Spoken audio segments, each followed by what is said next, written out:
કેવા રંગની જ્યોત સાથે સળગે છે? બરોબર. તો આપણે જેમ જોયું હતું કે જ્યારે કોઈ પણ પ્રકારની દહનની પ્રક્રિયા થાય તો એ રાસાયણિક ફેરફાર છે. શા માટે? કારણ કે ઓક્સિજન સાથે પ્રક્રિયા થાય છે. બરોબર. કોઈ પણ વસ્તુને સળગવા માટે ઓક્સિજન જરૂરી છે. બરોબર. એટલા માટે હવે અહીંયા જે આપણે આજે ભેગું કર્યું શું છે? Magnesium oxide. મેગ્નેશિયમની પટ્ટી કે જે ધાતુ અને સળગાવવાથી જે ભૂકો મેળવો એ છે MgO. બરોબર. Magnesium oxide. હવે ઈ ઓક્સાઇડમાં તમે ઉમેરો છો શું? પાણી H2O. તો ઈ બનશે શું? Magnesium hydroxide. હવે તમને ખબર છે કે હાઇડ્રોક્સાઇડ મતલબ ઈ આવશે બેઝ. તો આપણે એકવાર ઈ ચેક કરી લે કે આ ભૂકો ખરેખર બેઝમાં એટલે કે લિટમસ પત્રમાં રંગ આપે છે કે નહીં. શું કરવાનું છે? માત્ર થોડુંક પાણી ઉમેરવાનું છે. બરોબર. આપણે પાણી ઉમેરીને જોઈ લઈએ.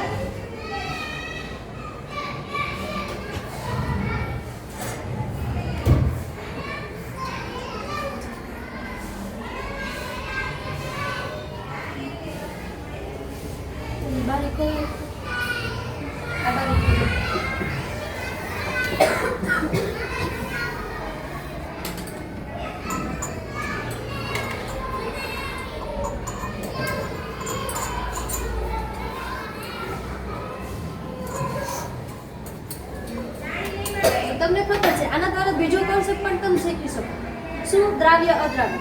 તમને ખબર છે કે કેટલીક વસ્તુ પાણીમાં સોલ્યુએબલ છે, દ્રાવ્ય છે, કેટલીક વસ્તુ અદ્રાવ્ય છે. બરોબર.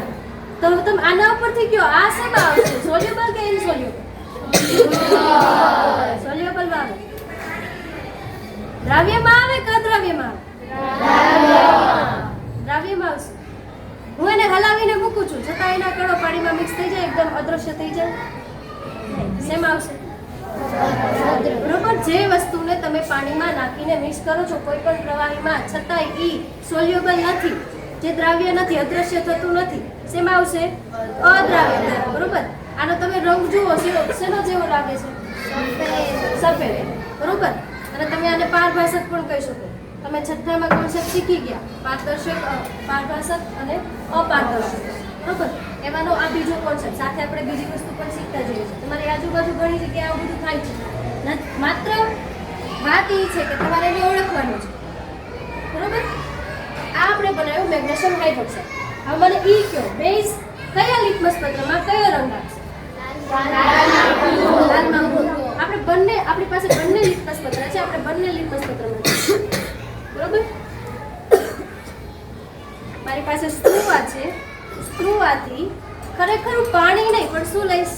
એનો ભૂકો જે પાણીમાં મિક્સ છે. હવે તમને ખબર છે કે એના તત્વો છે પાણીમાં મિક્સ થયા. બરોબર. એટલે નવું મિશ્રણ બનાવ્યું.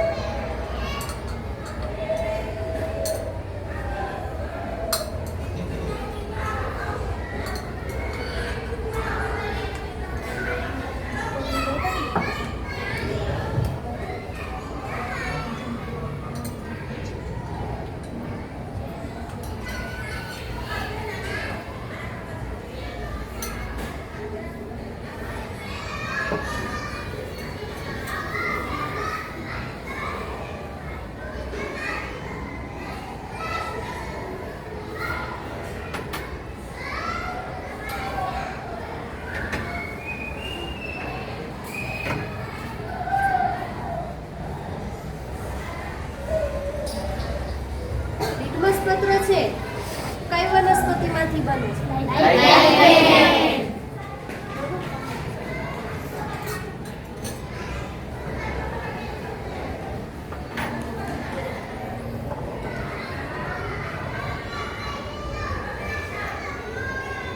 આ લાલ લિટમસ પત્ર હતું. તમને આમાં કોઈ રંગ પરિવર્તન દેખાય છે? લેસ માત્ર થોડો પણ. બરોબર. કારણ કે આપણે પાણી સાથે લીધું એટલા માટે. જો એનું પાણીમાં પેલો છે પાવડર ઈ લઈએ તો વધારે ઘાટું થાય. બરોબર. પણ આ લિટમસ પત્રમાં તમે તળિયે જુઓ. બરોબર. રંગ પરિવર્તન થાય છે. લાલ ને ભૂરું બનાય મતલબ કે મેગ્નેશિયમ હાઇડ્રોક્સાઇડ શેમાં આવશે? બરોબર. અને એસિડ માટે આપણે મિથાઇલ ઓરેન્જ અને લિટમસ પત્રમાં લઈએ તો ભૂરું.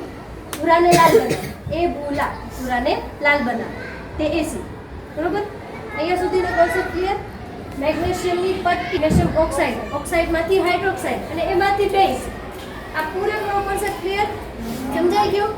હવે સુરોખારની મારે વાત કરવાની. સુરોખાર ખરેખર આપણે એસિડ બેઝ અને ક્ષારમાં જોઈએ તો કેટલાક એસિડમાં આવે, ખાટા હોય એસિડ, બરોબર, જે સ્વાદે તુરા છે ને તીખા છે સ્પર્શ એ બેઝમાં આવે.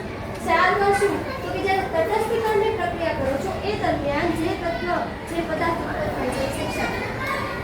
હવે તટસ્થીકરણની પ્રક્રિયાનું ઉદાહરણ HCl હાઇડ્રોક્લોરિક એસિડ અને સોડિયમ હાઇડ્રોક્સાઇડ. આ બધાને ભેગા કરો છો તો NaCl મીઠું. તમે જે ઘર વપરાશમાં મીઠું વાપરો છો ને એ મીઠું બને છે. તો એટલે સુરોખાર પણ એક પ્રકારનો ક્ષાર છે. હવે એ કયો ક્ષાર તો કે પોટેશિયમ નાઇટ્રેટ, KMNO3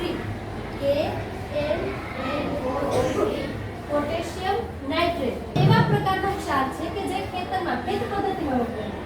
ત્યારે તો કે જ્યારે જમીનનું બંધારણ અથવા તો ફળદ્રુપતામાં કોઈ ફેરફાર થાય છે ત્યારે આ પ્રકારનો ક્ષાર વપરાય છે ખેતરમાં. બરોબર, તમે જોતા હોય ક્યારેક NPK, નાઇટ્રોજન, પોટેશિયમ, ફોસ્ફેટ જેવા તત્વોના. અમને ખબર છે કે બેઝિક જ્યારે જમીનનું બંધારણ છે એસિડિક બની જાય ત્યારે કયા તત્વોના થાય? શું એસિડિક બની